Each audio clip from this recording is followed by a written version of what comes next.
Alright, we're going to take a look at Chapter 4, which is the Endocrine, Nutritional, and Metabolic Diseases chapter. We're in ICD-10, these are E codes, our new kind of version of E codes, E00 to E89.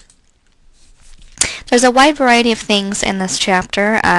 Again, in this class I just mainly want to focus on the guidelines, and pretty much every single guideline deals with diabetes, which is very similar to the guidelines in ICD-9.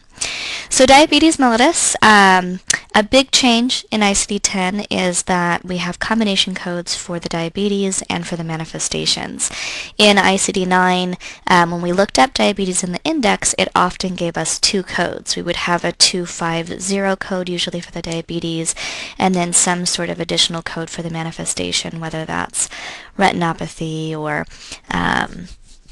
renal issues or something like that.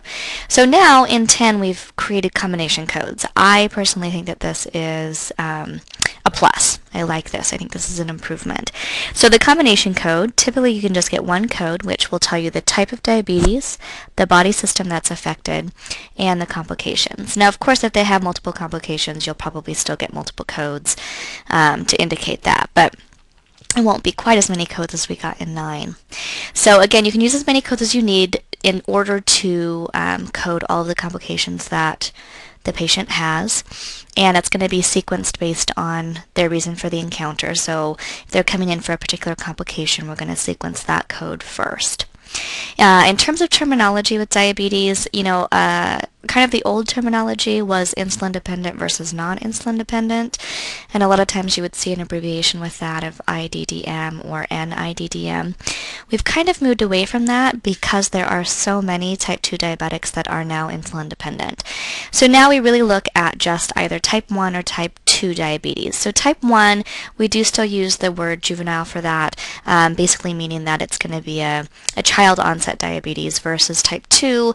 Again, we kind of say adult onset, although unfortunately it's starting to happen younger and younger. So we need to know, in order to code these, you need to know the type of diabetes, so type 1 or type 2. Now, if it doesn't say, which is pretty common, if it just says diabetes or just says DM or something like that, we default to type 2, which you can see here is code E11, and then of course it has some additional digits after that. Now, I mentioned that there are a lot of type 2 diabetics that are on chronic insulin, so that's why we've kind of moved away from that just insulin-dependent diabetes terminology. If they are on insulin, then we do need an additional code, and this comes out of our factors affecting healthcare chapter, basically, which in ICD-9 was our V codes. Well, again, they're no longer V codes. Now you can see they are Z codes. So we get a Z79.4, which is a long-term use of insulin. So that would be coded in addition to your diabetes code. So you'd get an E11 dot whatever, comma, Z79.4. So you'd get both codes there.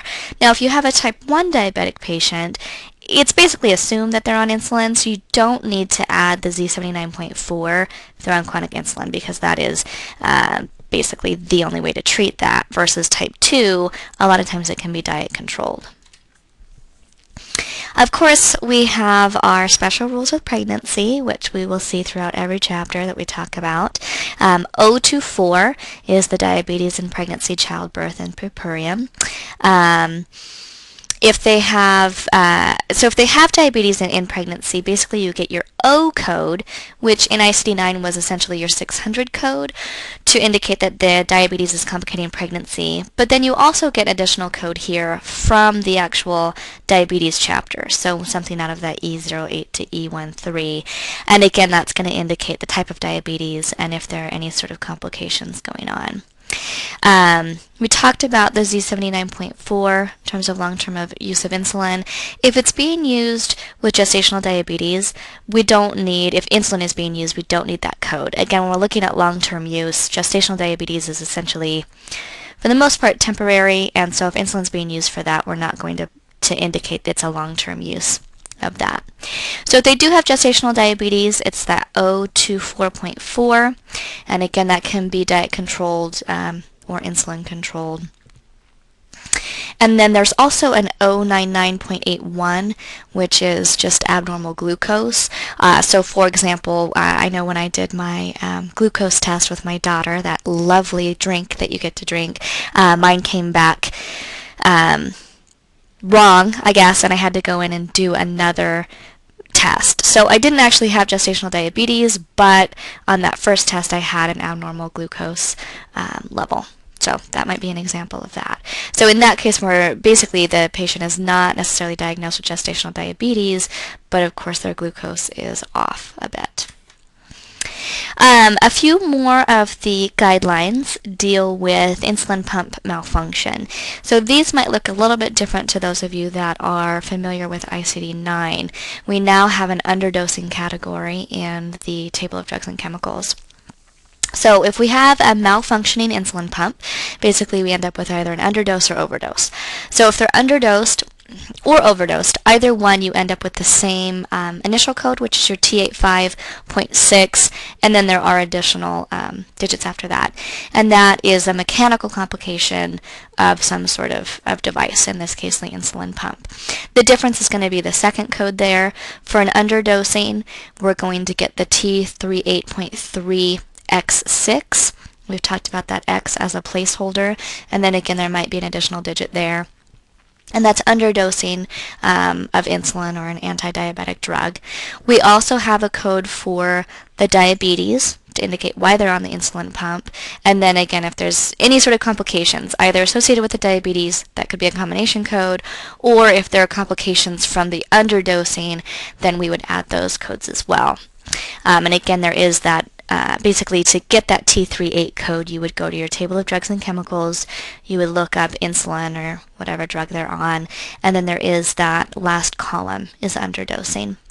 Overdosing looks fairly similar. Again, we have the mechanical complication, but rather than an underdosing, we get T38.3X1, which indicates an accidental poisoning, aka an accidental overdosing of that substance. And then again here we would also add in a diabetes code to indicate why they're on the insulin pump, and if we had any sort of additional complications, we would want to add that in too. I think this is the last slide I had. Again, just focusing on the guidelines in ICD-10. Secondary diabetes, we've seen that in ICD-9, so that's nothing new. Basically diabetes that's caused by something else, some sort of underlying condition, or maybe a drug or chemical that has induced diabetes, something like that. We have categories E08 and E09. So in both cases, you're going to code the underlying condition or the drug or chemical first, and then you would add the secondary diabetes code. And by definition, secondary diabetes is always caused by something else, so it's going to be listed separately. One that I don't think is addressed in ICD-9 that I recall is secondary diabetes due to a pancreatectomy. So here it's basically just giving us all the information we need. We get that E89.1 post-surgical hypoinsulinemia, so that essentially is our underlying condition. Then we get our code from the E08 category, which is the secondary diabetes. And then we also have a Z code, which again, these are kind of, for those of you familiar with 9, are our old V codes. We get Z79.4, which is specifying that we have an absence of an organ, in this case the pancreas.